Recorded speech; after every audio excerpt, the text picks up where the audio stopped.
Shalom, Imana iguha umugisha mwinshi kuri uyu munsi mushya. Iminsi 100 kuva ku itariki ya mbere kugeza uyu munsi. Turi abanyamugisha cyane kuba dufite iyi mbumbe ingana gutya y'iminsi. Umunsi mushya, intambwe nshya Imana ibiguteje. Wishimiremo kandi ubushimiremo Imana kuko niyo ibikora yonyine. Ndavuga ubutumwa bwiza Matayo yanditse mu gice cya 13 umurongo wa 44. Haravuga ngo ubwami bwo mu ijuru bugereranywa n'izahabu zahishwe mu murima, umuntu azigwaho arazitwikira, aragenda, umunezero umutera kugura ibyo yari atunze byose ngo abone kugura uwo murima. Ibi wabyizera?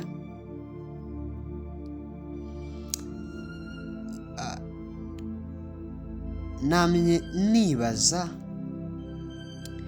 Kristo ni muntu ki utava ku bintu ku bantu b'abanyantege nke bashishikajwe gake cyane n'ibyo avuga ndetse bananizwa muri byinshi, ariko akaba atajya na rimwe agaragaza n'agacu ko gucika intege mu byo abakorera. Who is that man? Uribuka uko Bibiliya ivuga?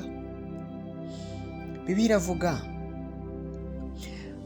ngo kuko yakunze abari mu isi cyane byatumye itanga umwana wayo w'ikinege kugira ngo abazizera bose bacungurwe ndetse bahabwe ubugingo buhoraho. Icyo ni kimwe, ariko kubera ko uyu murongo usa naho ari umurongo wa business w'ubucuruzi, let us speak from business standpoint. Reka tuganire nk'abacuruzi twumve gato. Ubundi muri business habamo icyo twita goals. So haba uburyo butatu. Ushobora gukora icyo twita short term goals, ugakora icyo twita medium goals, then ugakora n'icyo twita long term goals. Ubwo nuvuga ngo ni ugushyiraho intego z'igihe gito kigereranyije, wenda haba hari ibihe ntarengwa.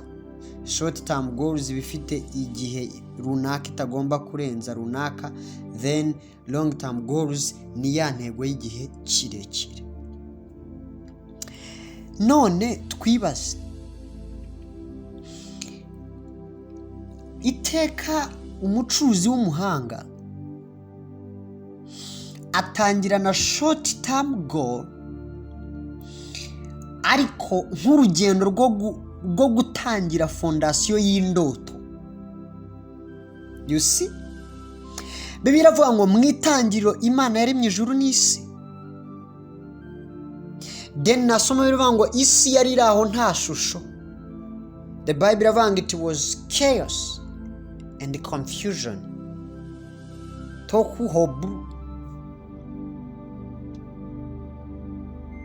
Ngo umwuka w'Imana agendaga hejuru y'amazi.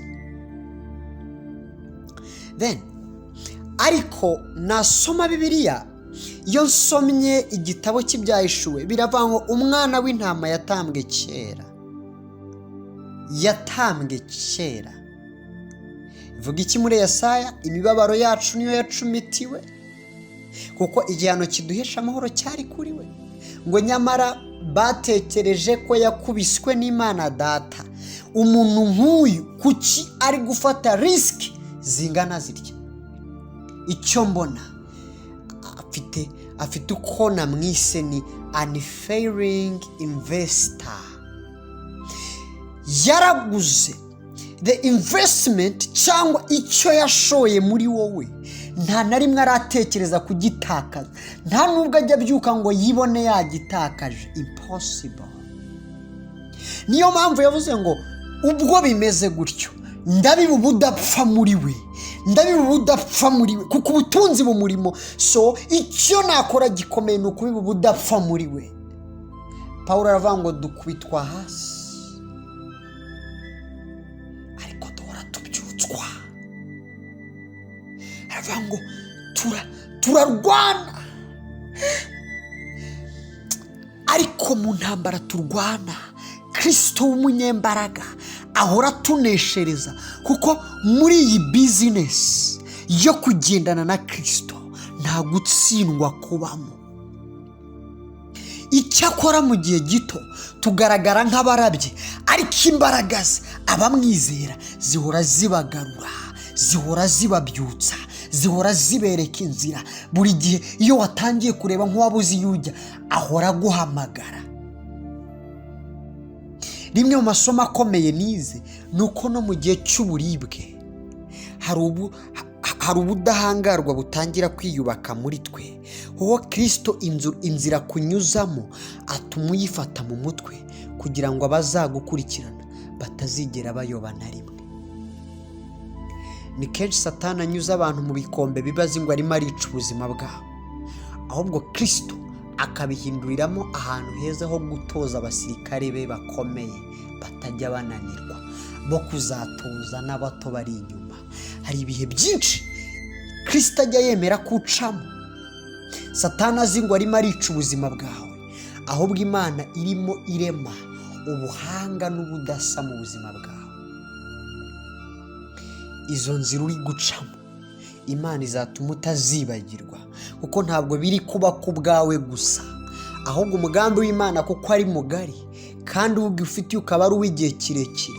Igikomeye kinini ni amasomo agiye kuva muri ubwo buzima bwawe abazagukurikira bagiye kwiga. Ibi ntabwo ari inkuru y'aka kanya, uzabibona n'amaso yawe. N'icyo atakora ubwo yakuremye ukaba uriho, kugukoresha nicyo kimworoheye kurusha. Bibiliya ivanga ibiriho n'ibyande, isi n'ibiyuzuye n'ibyanjye. Yobu yandika aravuga ngo Imana yakwisubiranira umwuka wayo, umuntu byamuyobera, ariko urukundo rwayo iteka ruhora ruganje, iteka ruhora rukwirukaho, ruguhiga ubudahagarara. Investment y'Imana mu buzima bw'umuntu nta kintu na kimwe cyayikumira, iri unlimited. Uyu ni umugabo wasiga byose ku bwawe, wakwibagirwa byose ku bwawe. Umutima wawe n'umwegere, ibitekerezo byawe n'ibimwegere, mu byo ushaka byose ni umushake. Bawibagiwe gato ku ntege nke wiyiziho, ahubwo umwegere kubw'urukundo wamumenyeho n'imbabazi umuziho. Ibyo bizaruta buri kimwe mu minsi yo kubaho kwawe. Imana iguhe umugisha kuri iyi ntambwe nshya. God bless you.